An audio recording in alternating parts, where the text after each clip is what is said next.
That's really what draws us to be a good follower and to be a good leader, because we sort of revolve around or evolve around the mission or the purpose.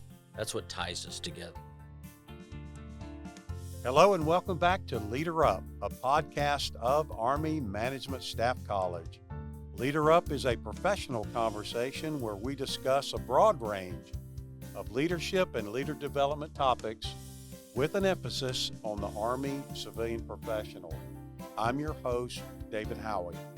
And on today's episode of Leader Up, we're going to talk about a topic it's kind of new in the Army. The concept isn't new, but kind of labeling it and studying it is new, and it's followership.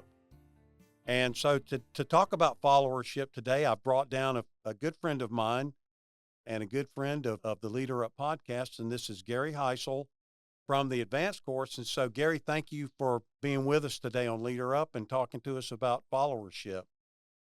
No, glad to be here, David. Thank you for having me. First of all, let me get a little bit about your background and kind of what you do here in Army Management Staff College.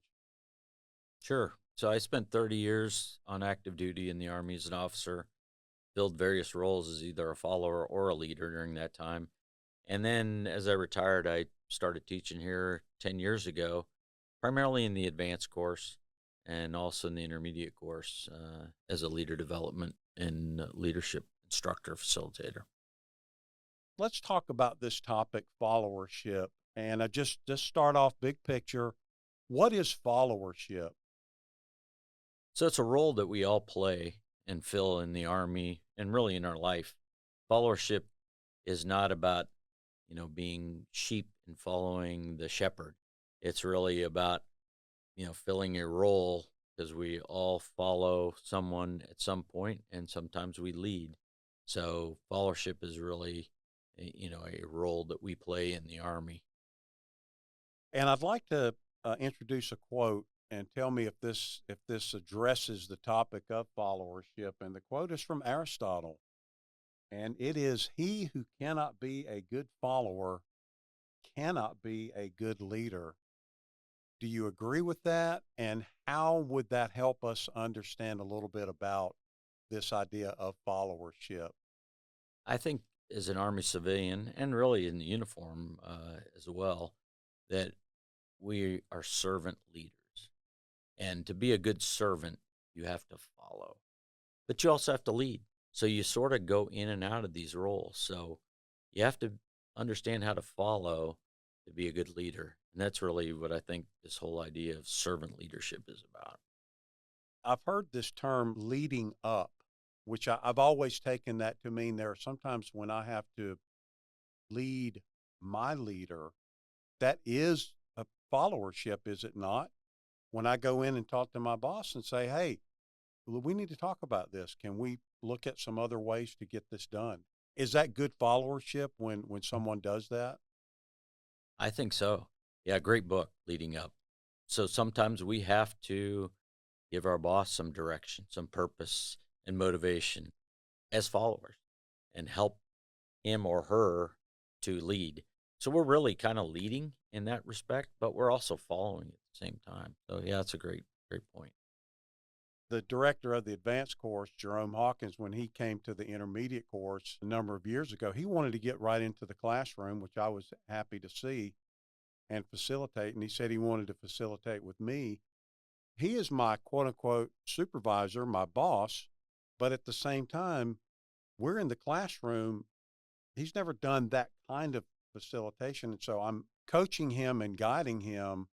And that is a kind of a form of followership, is it not? When the boss needs to know something and I've got the knowledge and I have to impart it on the boss, that is incumbent on me if I want to say that I'm a good follower.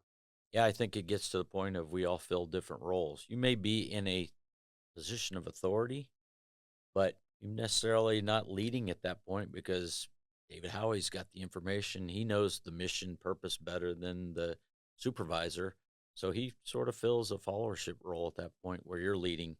And then as he takes on the role of leading the organization in a different capacity, you fall into the followership role and he's the leader at that point. So I think the mission And the purpose really is the thing that drives us in this. And that's sort of the crux of the followership lesson, that we're driven by the mission or the purpose. That's what we gravitate around, both the leader and the follower. Right. And sometimes a leader will need to understand something and they have to go down and be trained on it or educated on it by someone who is in their organization. Battalion commander is frustrated with tool processes. And so he or she goes down to the motor pool to the clerk and says, all right, walk me through this process like I'm going to learn your job. Show me how this is supposed to work. And then that person explains it and tells them what they need to know. That's an example of being a good follower, is it not? It's a great example. And when I was a battalion commander, it's funny you'd mention that, because I had soldiers that were sheriffs and had done police work. We're getting ready to go into Iraq in 2004. I'm the battalion commander, but they're really training me, and I'm following their example of how we do, you know, four-man stacks to go in and take down a building. I'd never done that. I'm an artilleryman. I don't know how to do that. They do. So I had to basically assume a followership role, let them lead, even though they were corporals and staff sergeants. So that's an excellent example that hits home with me for sure. How is followership related to something like mission command? This idea of mission command. What is that kind of that reciprocalness, followership and mission command? How are those things related? I think mission in mission command is really says it all. We are, pulled to the mission, and mission command, which it sounds very uniform centric, but it applies to Army civilians as well, that we're tied to the purpose or the intent. So, what is the intent of the boss? What is the purpose of what we're doing, our mission? And that really followership is sort of aligned, as I talked about earlier, that we're drawn to the purpose or the mission, which is what mission command, one of the principles is to fill the intent or the purpose and accomplish the mission, the end state. Right. And another one is underwriting risk or prudent risk, which if I'm a follower and I've got an intent, but then the conditions are a little bit different, a good follower will adjust to the conditions to meet that intent, not just say, well, they said I couldn't do this, so I see that if I do that, I'm going to achieve the boss's intent, but I don't want to get in trouble, so I'm going to sit here, south of the phase line until somebody tells me to go north of the phase line. And if I do that kind of malicious, what is that called? The malicious compliance, knowing that if I don't do something that I'm not going to meet the boss's intent, but I'm doing that to keep myself from getting in some kind of regulatory trouble. That's not really being a good follower, is it? Do you agree with that? I do agree with that. Mission command, as well as most things we do, is based on trust. So trust is sort of the foundation. So we have to trust that the leader knows what he's talking about and is doing it in an ethical, moral way, and get behind that and accomplish the mission, fulfill the purpose. And some of us who are in positions of authority have to step back and go, everybody's got a boss. So we have to follow more than we lead most of the time. So, yeah, I think it ties right back to mission command and trust and accepting prudent risk, right? Taking a risk. Leaders, I believe, go first. Leaders take risks. Followers have to do the same thing. There are different types of followers. And so, can we just talk about the different types and kind of when they are helpful, when they're useful, when it's effective, and maybe times when it's not effective to be that kind of a follower? So we base and this is a new lesson that we're rolling out, followership, and I'm pretty excited about it. Peter Ogan, who's my co-author for the lesson, as we started looking at this, we took a book by Ira Shellef, who talks about the courageous follower, and he breaks it down into these four types that you mentioned. And I'll just kind of walk through each one of those types. So the first type is the resource. And the resource is really somebody who comes to work, does their job, his or her job, accomplishes the mission, but really doesn't take a whole lot of initiative and go beyond what the mission dictates or your duty description dictates. So they're a resource. Do we need resource folks that want to do that? You betcha. Some people just want to come in and do 8 hours of work or whatever time frame they need to do to fill the mission. So resource is the first type. The second type is the individualist.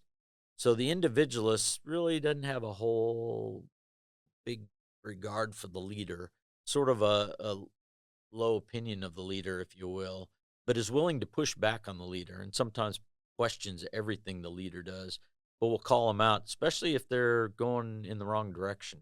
So, individualist, right? The other type is implementer. The implementer is somebody who can get behind the leader, will always implement whatever policy, whatever the mission dictates, won't necessarily question the leader if they're going sort of in left field or doing something that may not be quite right. That's the implementer. And then there's the partner.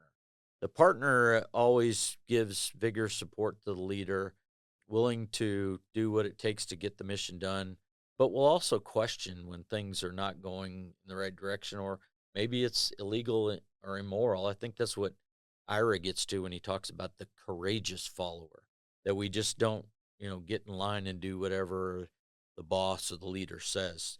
But I think all four of these we feel different times. So none of them are better than the other one.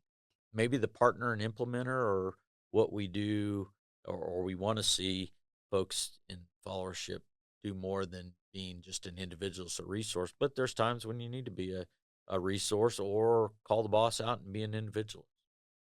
Which of the roles that we take on could be dependent on the relationship we have with that leader, the level of trust, and it also could be the topic or what the mission is. Are you on board with that assessment? Yeah, I think, national defense is the purpose and why we do what we do is to support our nation, support the American people, so that we're drawn to that mission. Sometimes we're drawn to a charismatic leader or somebody who we just thoroughly believe in, so we're drawn to that. But I think what everything revolves around is the mission of the purpose. But we could fill a different role. Say the boss isn't as enigmatic or doesn't inspire us to do or motivate us to do things, but the purpose does. So we can still be a partner or we can still be an implementer. Sometimes we just kind of fill a role and fill a resource role. Sometimes we need to be that individualist to call the boss out, but not do that all the time. So it's sort of a mix between these four different types. Sometimes leaders will they will want a different leader will want a different follower. You've seen where certain behaviors in organizations are rewarded. And so sometimes leaders create an environment where the follower becomes one of those four types. Have you seen that? Yeah, I think you need all four types in an organization, quite honestly. If I'm the leader, I'd love to have just somebody who's an implementer who just kind of follows. But when you sit back and question yourself, is that really what you want? You want somebody who's kind of a critical thinker and will challenge you at times. So that partner and maybe the individualist who sort of says, "Hey, did you think through this thoroughly? I'm not sure you're going in the right direction." And you want to have those resource folks that are going to get the job done and do what they need to do. And you can always count on them to do the task.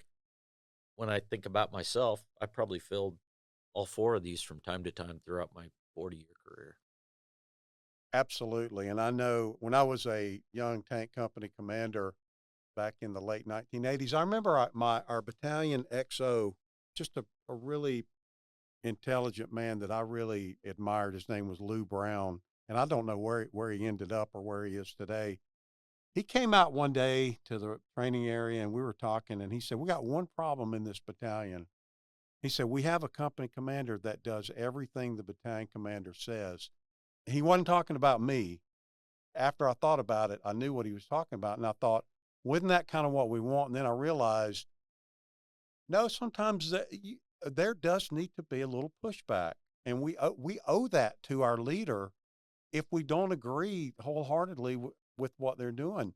Part of being a good follower is learning how to push back, to point out issues in a way that's respectful that's intelligent, that indicates some level of critical thought. Yeah, I think Ira Shelliff in the book talks about just that thing, not just being a follower, but being a courageous follower. Somebody who's going to challenge. Somebody is going to use critical and creative thinking to say, hey, maybe there's a better way to do this. A lot of us like to think, well, we've done it this way, it works really well. And we've always done it this way. You've heard this in the Army a lot. Well, why are you trying something different? We've always done it this way. Well, maybe there's that individualist or partner who will go, maybe there's a better way to do it and will challenge us. We don't necessarily like that all the time, but when we sit back and think about it, if we want to do something in a better way, come up with a more innovative way, maybe we need to be challenged as leaders. But we need to understand that as followers as well. And I had a coworker a couple of years ago. He's retired now, so he's fair game. He was a really good guy. I loved working with him. His name was Wayne Ditto. He was kind of the individualist. Anytime something came up, you would get a kind of a different perspective. And he came out of the enlisted side and he came out of the personnel side. So he was very faithful to the processes, the reg. When you're processing personnel actions, and so I always knew when I went to him and discussed something, he was going to push back a little bit and tell me, well, TRADOC says da da da, and it's like I don't care what TRADOC says. It's like, well, you need to care a little bit about what they say. But he was like that, not in a way that his intention was always to be helpful, was always to be careful about doing things right with the intent of keeping the organization out of trouble. And I admired that in him, that he was kind of willing to be the bridge troll, the stick in the mud, kind of throw rain on the parade to make sure that we're doing it right. Yeah. I think doing things right and doing them the right way are key. So the individualist can kind of bring that, and Ditto sat right across from me. So I know exactly what you're talking about because he would challenge everything and would push back with the right intent because he wanted to get the mission done, the purpose. He was just keeping you honest, and he filled that role. So you kind of need that individualist role. Now, do you want that all the time? Probably not. You can't just be stuck in that one followership mode or of the four different types. You don't want to be one type of an individualist or just a resource all the time. So we sort of go in and out of these four different roles, I believe. And so for the folks out there in the audience, I think maybe the question is, of these four types, resource, individualist, implementer, or partner, do you find yourself falling into one of those naturally out of habit? And can you recognize times when you kind of have to push yourself to be one of the other types of followers? That's folks out there in the audience, you might want to just think about that as we're talking about these four different types of followers. Because I know for me, and this goes back to your SDI, your MBTI, all that, I like to be an implementer and a partner. That's how I like to see myself. I can see times when I have needed to be an individualist, push back a little bit in the right way, in the best interest of the organization. So I want to give you another quote. This is a quote that General Stanley McChrystal made, and I'll just read this. Followers have to own the problem also. Followers have to say, our leader has this mission. It's not just their mission, it's our mission. And we have to be as loyal to that mission as we are to our leader. Is that kind of a good way to look at the role of the follower? I believe so because, again, it ties it to the purpose or the mission. That's really what draws us to be a good follower and to be a good leader because we sort of revolve around or evolve around the mission or the purpose. That's what ties us together. So, yeah, you have to because it is our mission, it's our national defense. So, being in one of those roles, depending on who you work for and what the mission and purpose is, if you're really not familiar with the mission, you're not fully read in on the mission. Maybe you're a resource initially just to understand it and to be able to fulfill what the task is, but you're not able to push back or ask questions because you're still unsure, but you're filling that role as a resource. But maybe you transition into more of an implementer or a partner. As you mentioned, I kind of see myself initially wanting to be the individualist and push back and challenge because I like critical thinking. So I'm always going, well, maybe this isn't right, but I need to catch myself and go, maybe I need to be more of an implementer or a partner at times. So I can see myself in different roles. Correct me if I'm wrong. Just like in SDI, we use the notion of strength and overdone strength, not strength weakness. We fall by default into one of these four different types, and that becomes a strength. But sometimes it's not. We overdo it. Sometimes I maybe I need to check my type of followership and ask myself, is this serving the organization best? Am I being authentic with this type of the follower that I've chosen to be?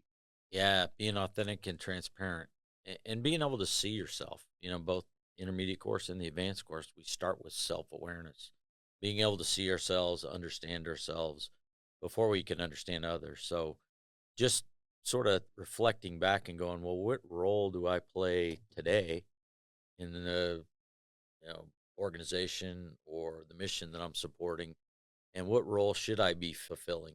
And just being aware of that, depending on the mission or the purpose. You said that this is a topic that is going to be taught in the advanced course. Is there interaction about this topic in the advanced course now?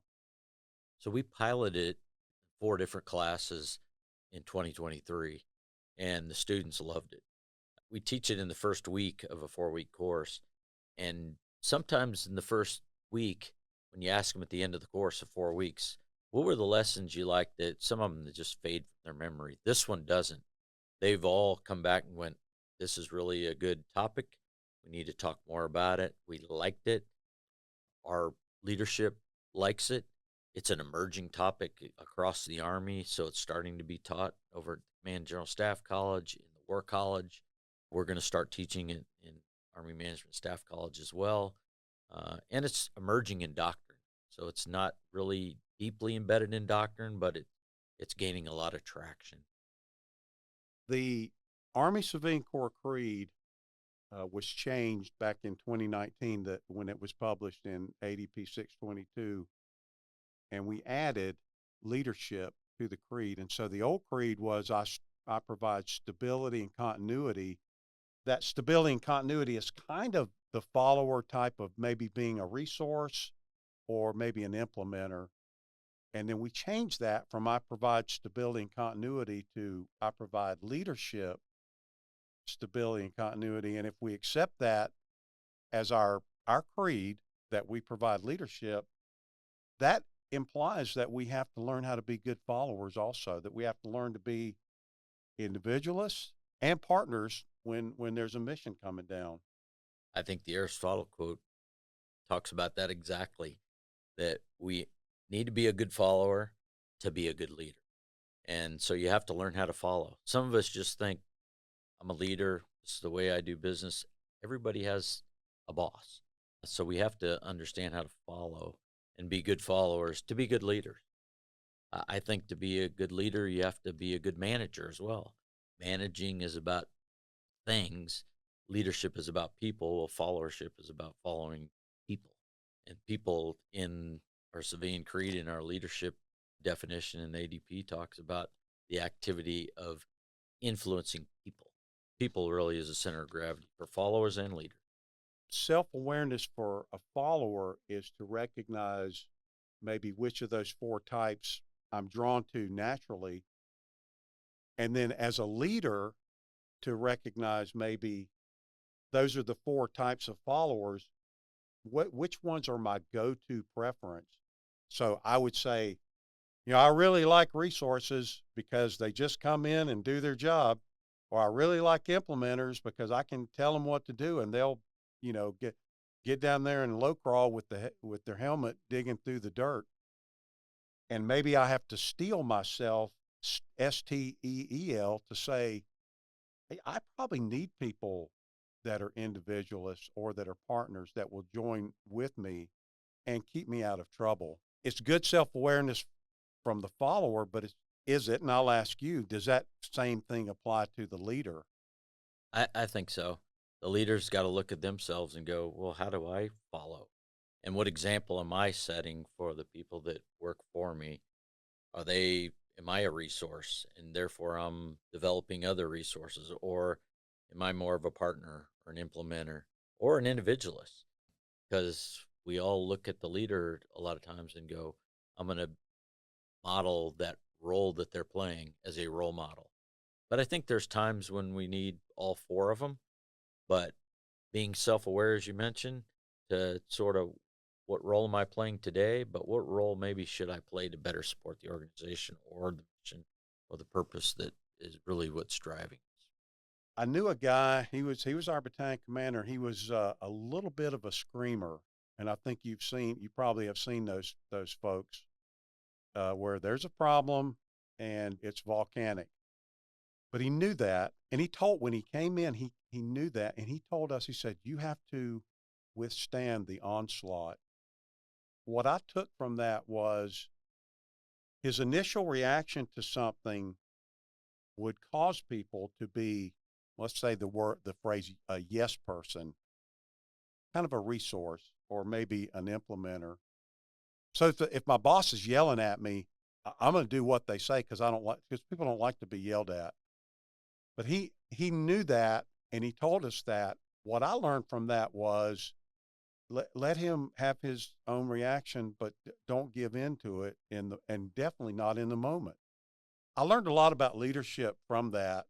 He had enough self-awareness to let us know what his tendencies were and to tell us as young officers, you got to be willing to kind of stand up to that.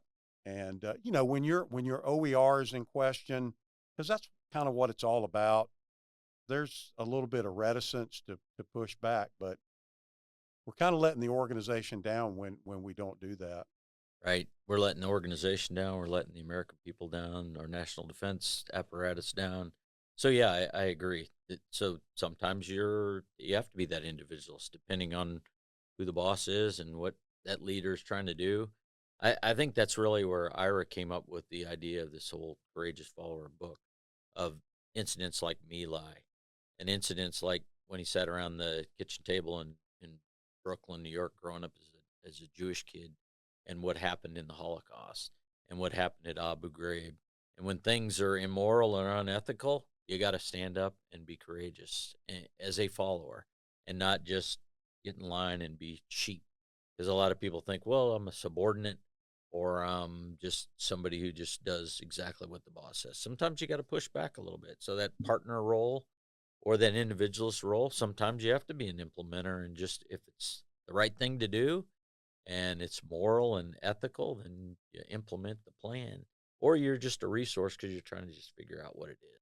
We kind of move in and out of these four different. And the My Lai massacre, that was something that happened in 1968 in Vietnam. And when I came on active duty in the early 80s, same time you did, that was studied. We studied that. And what I felt like the lesson that came out of that was that we put people in positions of authority without education, wisdom, and we thought that we could just make someone look like a leader, have the uniform of a leader, the rank insignia without the development, the character development. So that person did not have the wisdom that perpetrated that ordered it. And the response was I was just following orders. That's just something that I know when I was coming up, it was kind of drilled into us not to just blindly follow orders to, it's got to be legal, it's got to be ethical, and it's got to also, help achieve our national security objectives. Sure. Yeah. And in the intermediate course and the advanced course, we teach the leadership requirements model that talks about character, having the right person of character and what character is all about and being ethical and moral based on that. So not just, well, the boss told me to do this, so I'm just going to do it, even though it's unethical or immoral. So you have to be courageous enough to step up and go, no, not going to do that. Challenge, question. But if it's ethical and moral, you should do it. You should implement what the boss is saying. Right. And I always feel like I get at least one pushback. Sir, ma'am, this is what you've told me to do. My concern is that if we do that, this will happen or it won't achieve that. And then they say, got it, understand your concerns. I got the green tab, do it. Roger that. And then you move out smartly. As they say in the Army, color, right? Right. So when they say, this is the mission, you've had your say, but I'm in charge, I'm the leader, I'm making this decision. And maybe it's above them. They've been told to implement this. You just color, or you follow the mission, purpose. Unless it's unethical and immoral, you're going to implement. But you can challenge it initially, but there's a certain point where, as the individualist, you just have to say, okay, I've said my piece. Right. I was looking up some quotes for this podcast, and one that I saw that I'd never heard, but I'd never heard the expanded version. It's an Army statement. When in charge, take charge. When you're not in charge, defer to those that are. And that's the second part of it is kind of the hard part that we sometimes get wrong. Yeah. So we have to be good followers, right? We have to be good servant leaders. So servants follow, they support others, they help develop leaders. That leading up book you mentioned, sometimes we have to lead our boss, but be good followers to help them implement things. Sometimes we just have to follow along what the boss says or our leaders say. And unless we think it's immoral or unethical, we should do it. Accomplish the mission. Absolutely. And so if you are 13, 14, 15, the advanced course is your grade appropriate CES course. Where would the folks in the Leader Up audience go to find a little bit more about this topic? So ADP 622, Army Doctrinal Publications, got a little bit about it. And reading the book, Courageous Follower by Ira Sheleff. Barbara Kellerman also wrote a great book called Followership. There's not a lot out on followership, but those are sort of seminal reads to get you spun up on it. And so, Gary Hisle, I really want to thank you again for being a guest on Leader Up and Talk. It's a fascinating topic. I've really enjoyed talking to you today about this. So thank you for being a guest on Leader Up. No, my pleasure, and it is an excellent topic. I love it. And come to the advanced course, and we can talk some more about it in the future. So, Leader Up audience, what did you hear today? If you're an advanced course grad, do you remember talking about this? And which of those 4 followers, which do you naturally kind of defer to without thinking about it? And which of those do you maybe need to understand more and push yourself to be sometimes in the workplace? Please subscribe to our podcast. Thanks for listening today, and join us again for another edition of Leader Up. As always, if you have any questions or feedback or would like to learn more about our podcast, please check the description for our email and for our website. Thanks for listening.